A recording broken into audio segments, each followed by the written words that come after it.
I'm a believer that this team's going to win the national championships. The rivalries, it's up there on top of the list, man. And if we allow them to devalue it, we lose a lot of what makes college football special. Don't let them do it. Don't let them devalue what it means to you.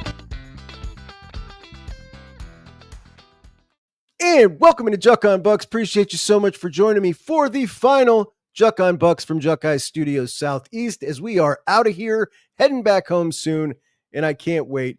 We got some things to talk about today, some linebackers, some tight ends, a couple of players I'm really excited about, as well as Connor Stalions doing an interview, and I've certainly got some thoughts about that.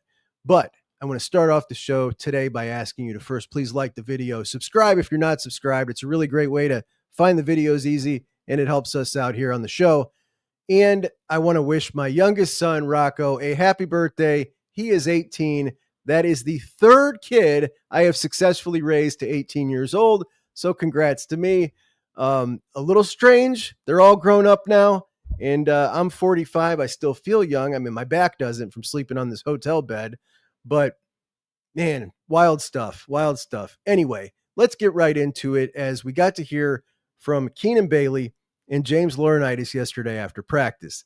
I think the biggest thing we heard from Keenan Bailey is Jelani Thurman is off the charts more mature than he has been in the past few years. And this is kind of the thing that we all thought was maybe the issue based on some things that Ryan Day had said at some press conferences as to why things weren't quite clicking as fast for Jelani as many would have hoped. We look back to last year and last year's tight end room. Keenan Bailey told him straight up, we're the least talented room on the team. We need to win with toughness. We need to be the toughest group on the team. That's how we can contribute. And I thought he did an excellent job coaching those guys up. As we enter into this year, you bring in transfer Max Clare, who also spoke on Thursday. And Max Clare, the top receiving threat tight end in the country, returning. And now you got Jelani Thurman. If things are clicking for him maturity-wise, we're talking about a guy who is, going to move up that depth chart pretty quick. It seems like the way they're lining up, that you're looking at Max Clare, Will Kazmarek, and then Jelani as your three-man right there already. And if that's the case, he's going to get a ton of playing time, a ton of opportunity, and the opportunity to see Max Clare and Jelani Thurman on the field at the same time, that could potentially do some damage. Keenan Bailey also went on to talk about Max Clare, really sung his praises maturity-wise, a guy who obviously knows the Big Ten from Purdue, certainly can play. He's got the skill and just had to learn how they do things at Ohio State. Keenan said there's a certain level of something about being an Ohio State tight end, about being, it's a toughness, which is kind of what he's brought to the room, along with Cade Stover and Bennett Christian and Will Kazmarek. And Will, who came in from Ohio as a transfer last year, obviously can give some insight to Max Clare. But it sounds like he's picked up everything really, really quick. And then we got Claire, no, he's doing really well, acclimating well. Probably the most impressive thing is how seamless the transition has been to our unit. Like on the field, he's playing well. We knew he'd play well, but just buying into the culture and being an Ohio State tight end, it comes with an air of something, some certain traits of being a tough guy, and he's embodied that. Quick. And then we got to hear from Max himself, who, despite going to high school in Ohio at St. Xavier in Cincinnati, not from Ohio, he lived in Kentucky and was a Boston College fan. His dad went to Boston College, so he didn't grow up a Buckeye fan, but played high school in Ohio, and he feels like he's back home here at Ohio State. So that's good enough for me. Wished he was a Buckeye fan, but whatever. At least it was Boston College and not somebody else around the Big Ten.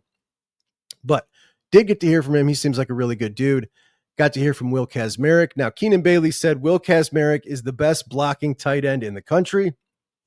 I think that's some pretty big praise from a guy like Keenan who takes that very seriously. He bashed PFF grades, which is interesting. I was just talking with college football with Sam last night. We were having a conversation about PFF grades and how so many people bash PFF grades, which are actually usually pretty good. The funny thing is, though, the people that bash PFF grades constantly also use PFF grades to bolster their point when it agrees with them, but they just always make sure to say, now, you know how I feel about PFF grades, but let me use it to bolster my point here. At any rate, got to hear from Jelani and Max Clare and Will Kazmarek, and then Bennett Christian. And Bennett Christian is a dude. I think he's the best blocking tight end on the team. I love the way Bennett gets in people's grills. He's just a mauler. And Bennett, the only one on the team who has caught a touchdown pass from Julian Sayin. Now, he was asked about that, which he had a chuckle about, and said that he's really tight with those quarterbacks, him and Lincoln. He said he used to drag Lincoln to the field to throw him balls. And that was pretty cool. But basically the rest of the interview was Bennett Christian being asked about the other tight ends, it seems so rude to me. You know what I mean? Like, you go to Max Clare, you ask Max about Max. You go to Jelani Thurman, you ask Jelani about Jelani. Then you go to Bennett Christian and you ask Bennett about Max and Jelani. Like, come on, man. Give the guy a little love, for crying out loud. But salt of the earth kind of dude. Really, really like him, and he is the leader of that group. And then you got to Nate Roberts, freshman Nate Roberts. And boy, this was something here. So Nate Roberts, during his recruitment, was a guy that Keenan Bailey identified early as his number one target, and he went all in. And I mean all in, to the point where I came on here on the show a couple of times. There were secondary targets: Luka Gilbert from Ohio, Brock Schott from Indiana. Both of those two committed to Miami within like 3 days of each other, and they were both really good. And it started looking like, man, is Keenan so singularly focused on Nate Roberts, who at the time had all the characteristics of potentially a flip risk. The dude is from Norman, Oklahoma. That's where the University of Oklahoma is, in Norman. His big brother had just transferred to Oklahoma from Baylor. So you've got big brother there, lives there, grown up a fan of Oklahoma, had committed previously to Notre Dame and then decommitted. And now you got Keenan throwing basically all his eggs in the Nate Roberts basket. So Keenan obviously eventually wins that recruitment. Nate Roberts doesn't flip, and he goes and brings Brody Lennon in as well, who I think is athletically just dynamic as heck. Got a really good head on his shoulders too. So a great class by Keenan. But Nate Roberts had this to say. Yeah, it wasn't an easy decision. It was a long decision. It's hard leaving home when I've been living there my whole life. Growing up a Sooner fan, that's kind of like what you have to do when you're from Norman. But just I knew I had to do what's best for me, and just the amount of effort that they put into me during my recruiting process was something that I haven't gotten anywhere else. They proved to me that they were going to produce me, and that's. All right, now for the best linebackers coach in the country, James Laurinaitis, who, of course, was asked about Sonny Styles. First, the leader of the team, an ultimate pro. He's intentional, sets the example for the whole team, and works his butt off. Learn from Tommy, learn from Cody, but he discussed how he's just his own style of leader. And I loved listening to Sonny talk about him being a leader, and he feels like it just sounds like he knows exactly what to give each guy. Then we got to Arvell-Reese. And listen, I've taken a ton of crap when it comes to Arvell. A lot of folks tried to dunk on me because Sonny Styles improved throughout the season. And this is in reference to my kind of outbursts after game 3, 4, and 5 of 2024.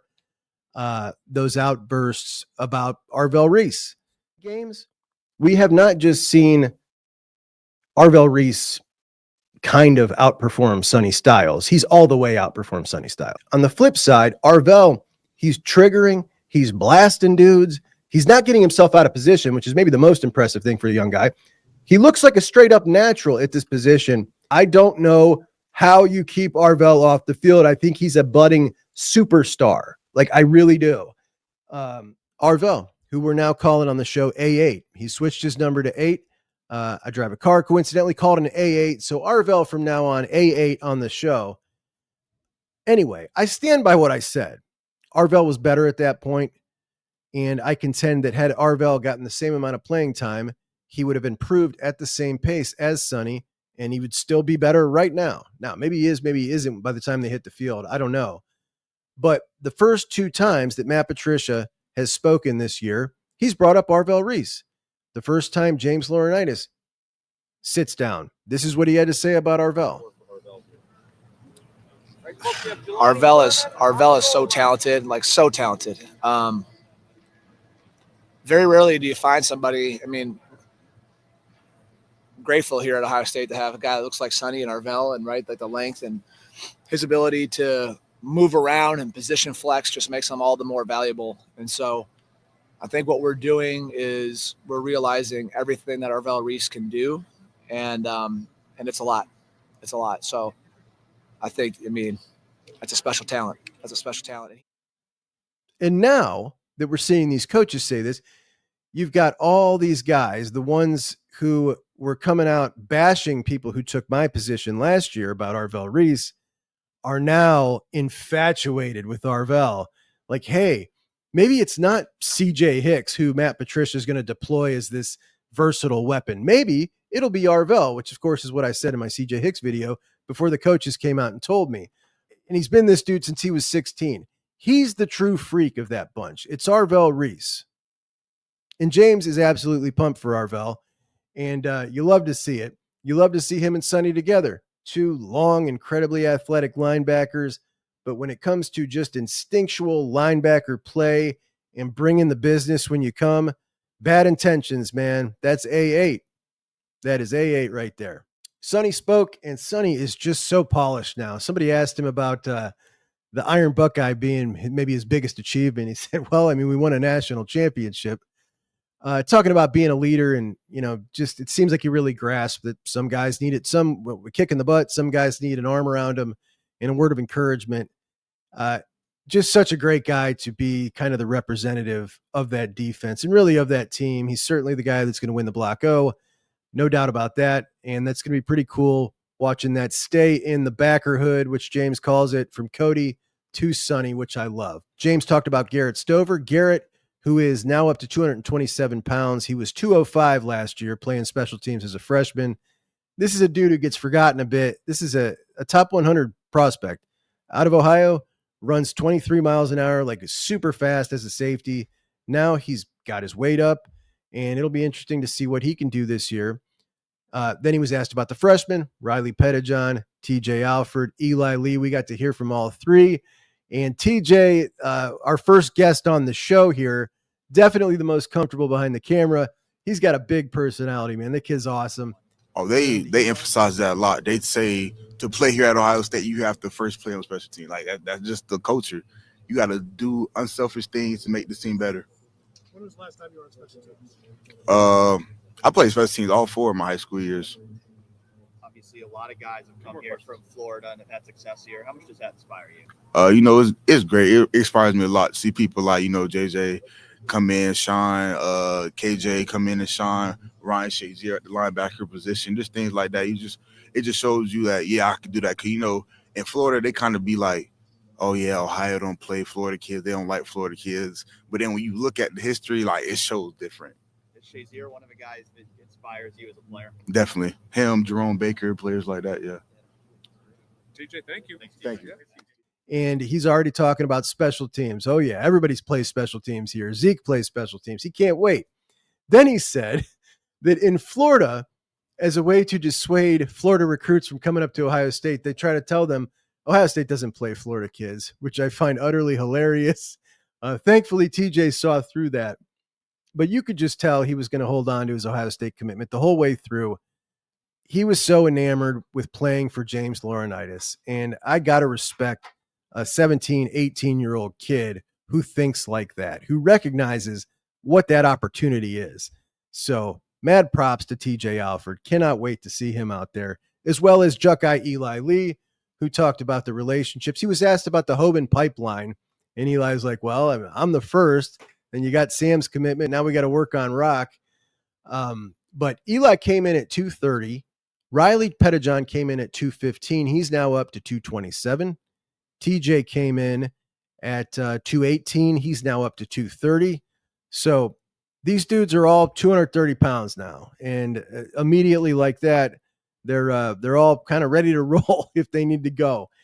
And then you got Superman, P squared, number 26. That's Peyton Pierce. And Peyton Pierce is that dude.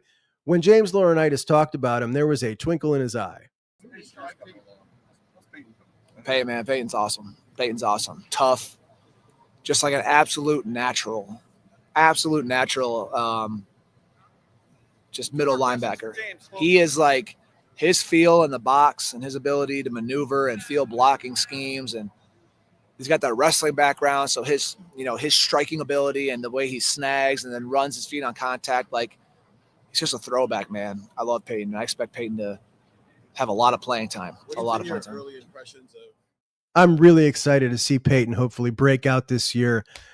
Listening to James talk about a guy like that, I mean, James doesn't blow smoke, man. You got it. He's going to say you got it.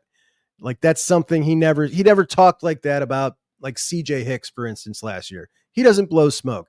And it is clear that Peyton Pierce has got it, or he wouldn't be saying that. So that makes me really excited to watch him play this year. All right. I responded to a tweet earlier today, and this tweet kind of ties into this next segment. So I want to bring this up here.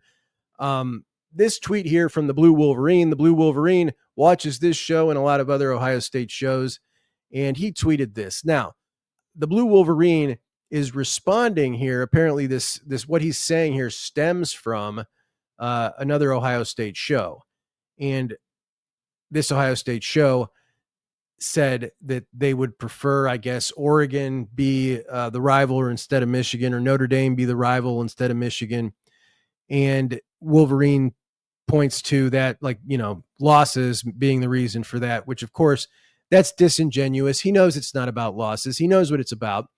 And it is about the celebration of Connor Stalions, the celebration of the cheating scandal, and how much that has turned so many Ohio State fans off.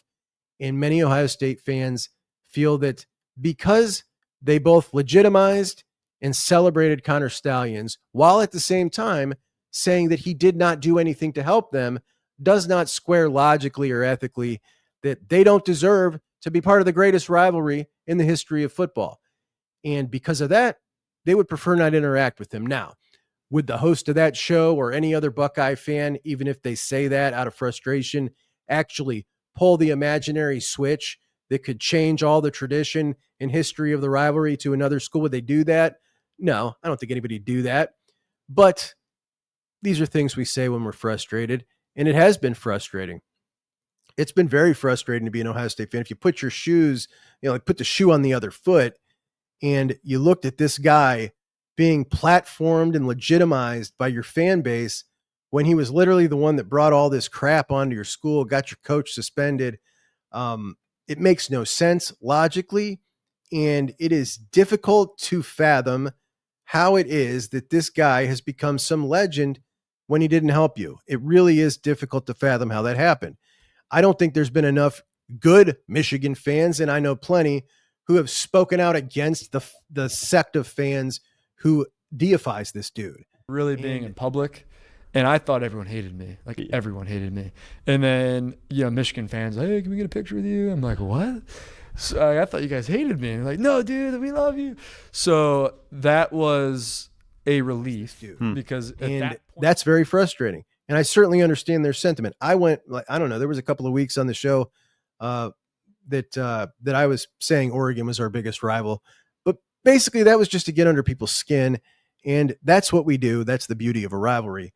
But I bring up this tweet and this argument because today, just today, JD Pickle quote, who is a host of a national college football show on On3, platformed for an hour Connor Stalions. The myth, the legend, the man, the manifesto, Connor Stalions. Now, I'm not a fan of the JD Pickle show. I tend to disagree with quite a few of his takes. And it's interesting how you find, you tend to be fans of people who often have takes that you agree with. You know what I mean? Which is weird. Like, we all want like confirmation bias. But I disagree with the guy a lot. And because of that, I'm not a fan. There's some other stuff too. But he has this interview with Connor Stalions, and it had some juicy stuff, man. He bragged about his manifesto. If you didn't know, he wasn't the one who named it the manifesto. It was a friend of his, and he just had to adopt it. You know what I mean? Because everybody was already calling it that. Talked about the sign stealing. It was really Ohio State's fault. He was just counteracting what they were doing, you see? And then he said 95% of teams know 95% of everybody else's signals. Now, if he was sitting in front of you and he said that, you would probably say, well, if 95% know everybody else's signals, Why did you go to the lengths you went to do what you did? JD Pickle, of course, asked that, right? No, he did not ask that at all. He laughed and hammed it up with him. Tell me about your vacuums. Why did you send your family to big games? What is the benefit of recording the game? Do you think it's odd that the sign stealer wins a game ball? Are you aware of how ridiculous you look with spyglasses on the Central Michigan sideline? Why do you have an LLC with Blake Corum? All legitimate questions that one could ask Connor Stalions if they were sitting next to him. JD Pickle didn't ask any of those questions. He had a good old time with Connor. They talk ball and programs. Maybe the deal was to get him on the show. He wasn't allowed to ask any of those questions. I don't know. Maybe JD's just an unserious guy. Either way, he platformed him, and he did it because he knew that everybody would watch, hoping that he would ask some of those pertinent questions. He didn't. He let him sit there and rattle off his nonsense and his explanations with zero pushback at all. They're trying to steal our signals. This wasn't an interview. It was two guys talking ball. These two were buddies. It was clear. They were dapping each other up. JD was thrilled to be in the presence of such a celebrity. They talked about Bryce Underwood's recruitment. Connor Stalions gave words of wisdom to recruits on how they should choose a school. They talked about the amazing manifesto, how clever this was, that JD gave Connor a quote, and he could put it in his manifesto right where it belongs. And if he ever needed that quote, like boom, right there it would be in his manifesto. Like this stuff is revolutionary. The manifesto is amazing.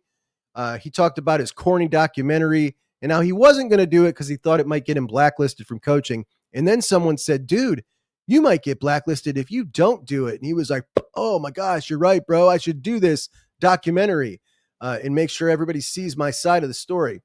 He believes he's going to coach for sure, probably in the NFL, because coaches know his value. And then, because of the NCAA stuff, he'll have to start in the NFL. Then he'll move back to the NCAA. Maybe at some point he'll be Michigan's head coach. He'll wait 30 years if he has to. And JD Pickle brought this up seriously, in a serious fashion, a couple times throughout. Michigan hiring Connor Stalions as the head coach. The entire thing was utterly laughable. Stalions talked about the 2021 Ohio State-Michigan game, and he rattled Ryan Day. The sign dork rattled the best head coach in college football. Here's how he said it. But other than that, they're trying to steal our signals. I mean, I remember in 2021, the first year where Coach McDonald's there, and we have good chemistry of that red light, green light game, and he's just waiting. Yeah. And they're waiting. And we're just looking at each other. And we're, in our minds, like, we'll delay games on you, buddy. So you might want to start calling your play. And you could tell that's what got them rattled, because they were so reliant on knowing your signal that and Ryan Day is a great coach. I'm not like, this is not a whatever pitch against him.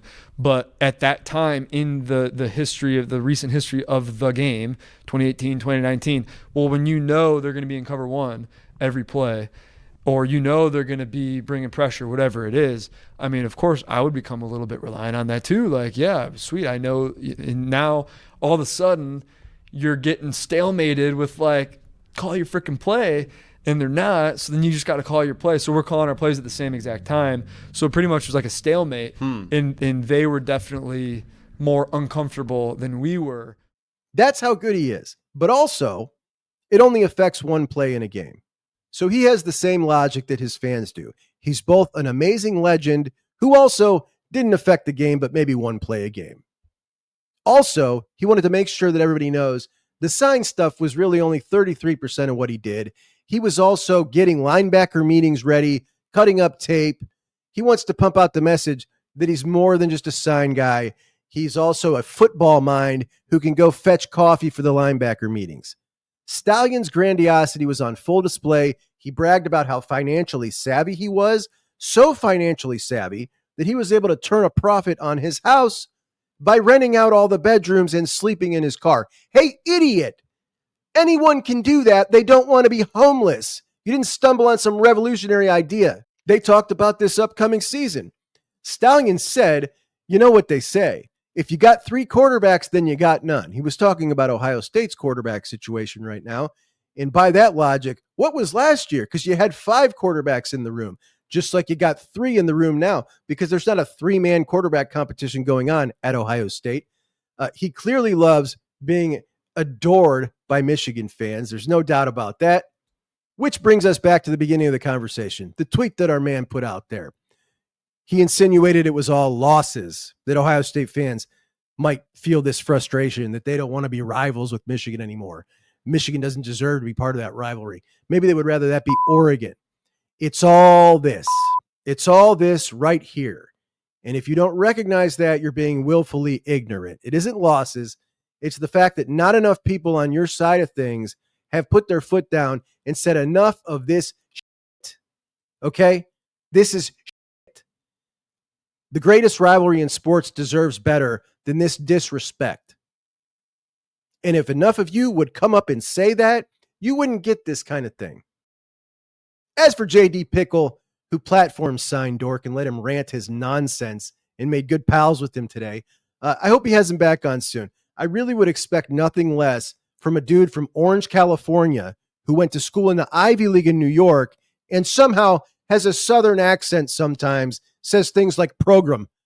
Nothing surprising here. And that's really all I got to say today. Can't wait to see you guys when I get home. Talk to you then. Juck and Bucks out. I'm a believer that this team's going to win the national championships. The rivalries. It's up there on top of the list, man. And if we allow them to devalue it, we lose a lot of what makes college football special. Don't let them do it. Don't let them devalue what it means to you.